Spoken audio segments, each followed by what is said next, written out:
Okay, so 2024 is just around the corner and I want to go over everything that I've learned about money in 2023.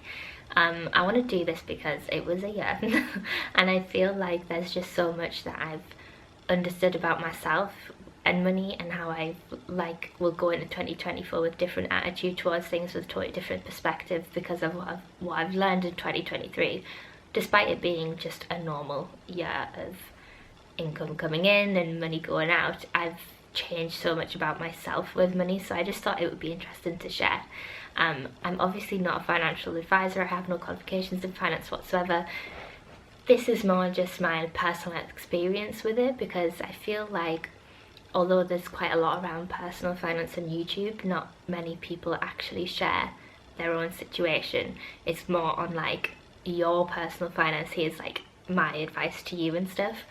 This isn't that. This is literally me kind of like being very vulnerable and just sharing exactly like my own situation, what money has been like for me in the past year and what I've learned from it, basically. So let's just get into it. So the first thing I learned in 2023 was to know my debt, basically. Okay, I need to know my debt. There's chances that my debt is going to, I'm always going to have some in my life, because we have mortgages, we have cars on finance, we do things like this all the time. I have a student loan.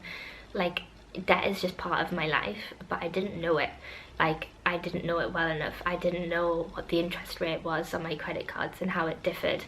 I didn't know my mortgage very well, and I don't know if that sounds absolutely stupid to say, but I truly didn't. I couldn't tell you like the interest rate off the top of my head. I couldn't have told you how many years left we had off of it and stuff like that. And I'm not saying that like I need to be able to do that, but I did need to learn my own debt and what was to my name, and I needed to kind of know where I was at with it, to know where I wanted to go, and to know how it would affect my finances, basically. So that's a huge lesson I learned, was actually learning the interest rate on the credit cards that I had paid off at the very like beginning of the year, like understand that, to learn what position my student loan was in, what was coming off every month towards my student loan, why, what that looked like, to learn, you know, we bought a new house and I really wanted to be close to what that mortgage looked like and what the interest rate was like, because interest rates have gone up in the past year.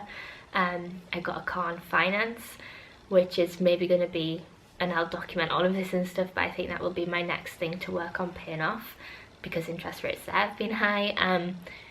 And I know it all now. Like, I know it all off the top of my head. I know what position I'm in across the debt that I have. I know how it looks on my monthly outgoings, and I know kind of, well, I haven't prioritised exactly how I pay off what, but I know kind of what the future looks like in terms of being able to pay certain things off faster, or even what the pros and cons are of paying things off faster. Like, I see so much around whether you should pay off your mortgage, like pay more on your mortgage per month than if you should or you shouldn't. There's so much conversation around these things, and I finally feel like I actually just know my own position to actually weigh up pros and cons. Like, it's such an early step, it's such a baby step, but I'm not gonna lie, like, I'm not gonna hide the fact that like before 2023 and definitely in 2021 I didn't know my own debt. Like, I didn't know what interest I was paying. I had no clue, and I genuinely say this and want to come online to say this because I feel like I'm not the only young person like that. I think, you know, we take out phone contracts and get Invisalign on finance and other stuff on finance and all kinds that people do in their 20s now, and personal loans for weddings and all of that type of stuff, and I don't think they know their debt very well, and they don't have a good picture of it. So they don't, when you don't have a good picture of your debt, it's really hard to have a good picture of what your financial future could look like, even just like, you know, immediate future of the next couple of years. Whereas now I have that, and that's been incredible. So I'm going into 2024 at least clear on my debt, like at least with that mental picture. And I know that might sound like, okay, that's no step further forward, but it truly is, like, for me anyway, it's way further forward than I was in like 2022, just me. Okay, the next thing that I learned in 2023 was that timing is really everything. And what a finance professional might say to this is they would call that cash flow. So like someone who knows money more and all of that type of stuff would probably say like manage your cash flow and all of this type of stuff.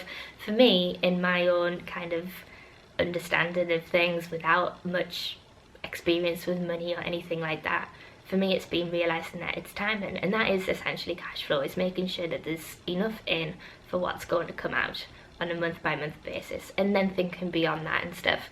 But I never saw it in that way. I saw it as like the month as a whole, and there would be enough there for what would come out, but I didn't think of when. So for instance, if I remember like I had to take my car to get service, and I had a really bad car on that I got off Facebook Marketplace for something like 600 quid, and I think the cost of the repairs were like 800. Like it needed so much doing by the time it came around to get it serviced, and that bill came in obviously at a point where it was unexpected to have it happen. And the way you deal with that is the pinch you feel there when an unexpected bill comes in is because that timing you haven't been able to plan for, you haven't been able to prepare for, so it throws your cash flow off.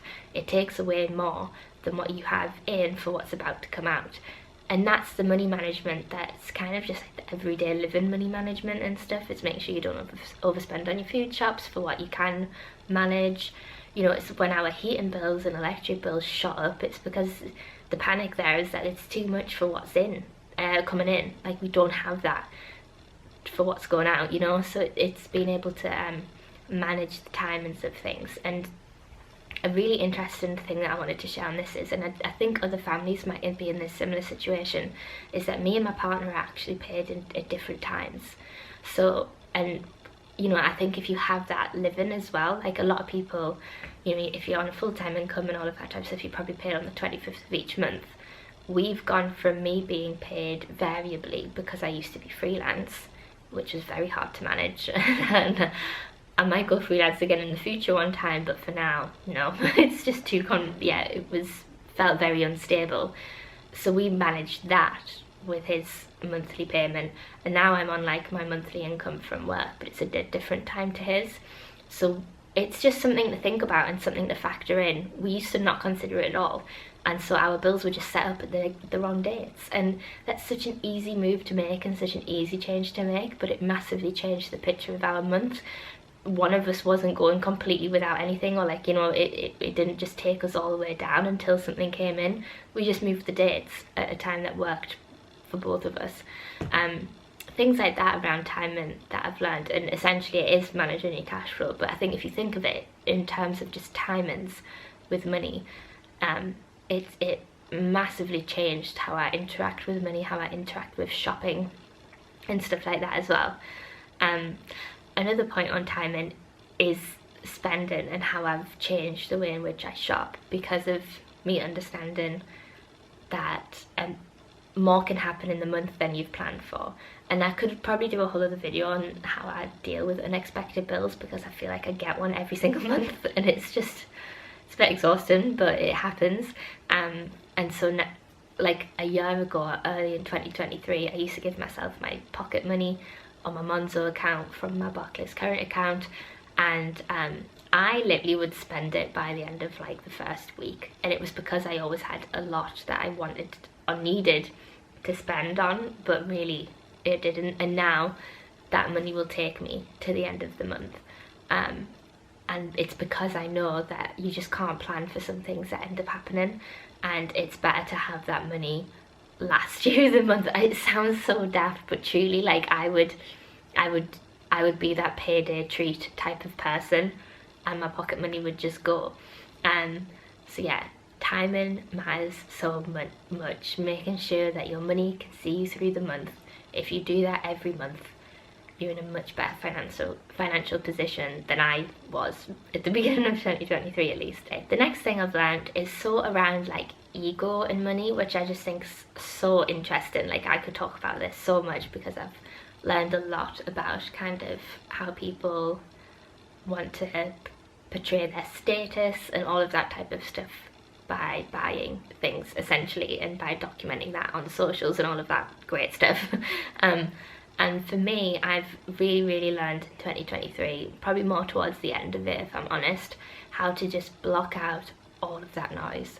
And once you do it, it is so blissful and it is so nice to do, because now I have such a clear set of priorities for our family that we all agree on, that just feels right for us. Like, it truly doesn't matter to me if I have a great makeup collection, if I have loads of different work office outfits and loads of winter clothes and a new coat that I'd love and new boots that I'd love, and like gorgeously decorated rooms and spare rooms with all the nice bedding and the cushions that are chopped in the middle and everything looks perfect. Like, it truly doesn't matter to me anymore.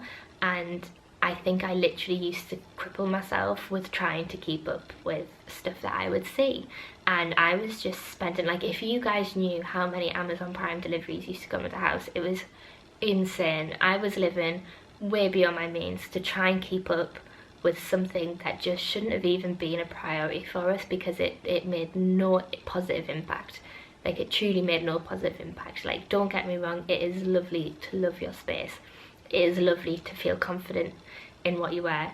It's lovely to have all of these things, but I set a limit and I have a very clear idea of what actually makes me happy and what actually brings me contentment and what actually stresses me the hell out. And I'm so glad that I'm not in it anymore, and that I just don't have that buy-in to that way of being at all.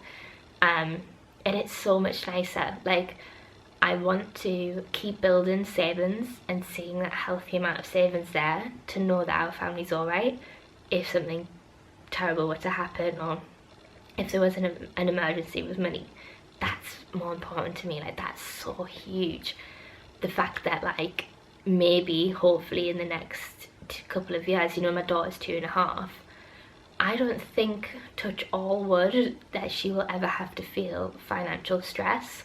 And I could talk about this loads because I grew up in a very financially stressful situation. Like, yeah, it was really stressful, and honestly kids do pick up on it. Like, I was, what, 11 when we lost our house and stuff, and you know it, but you can't articulate it in that way. And I'm just going to be so grateful of my own decisions if I don't buy into status and ego driven purchases to display my money, and instead have bought into having a safety net and having plenty there and not having to feel stress. Like, isn't that so nice to not be stressed? Like, I can't wait to get there because I still have moments of stress, I'm not gonna lie. Like, if a bill comes in, it still is stressful, but I'm so excited and feeling optimistic, and hopefully, you know, I can get there with that not being the case. So I truly feel so confident in how I've prioritized my money. I feel so confident in knowing that I will never ever have those types of cars, and that's totally great for me. I feel confident in knowing that I'm never gonna have I'll never have a designer bag, I don't think. I mean, you can hold me to this, but I've never had one, and I don't see myself ever having one, or like designer jewelry or anything like that. Like, and I feel so confident in that choice. Not saying that people who do that don't have financial stability, they probably do. You know, it's just for me and in my lifetime with my income and all of that, if I did that, I'd be sacrificing savings, which it's not a priority for me. So yeah, a huge lesson of 2023 was to set my priorities and be very clear in them and just be confident with that. And I wish people talk like that more. Like, I wish if anyone talked about, you know, going here or there, having this type of car, I would love to hear someone say like, oh well, you know, that's just not a priority for my finances at the moment. But I never hear people talk about like that. I would love it if they did, and I think it's so mint if like more people can start to talk like that. So yeah, I set my priorities and I'm very confident in my priorities as well. And the last thing that I learned in 2023, this is very broad, but it's essentially that small things accumulate to have great impact.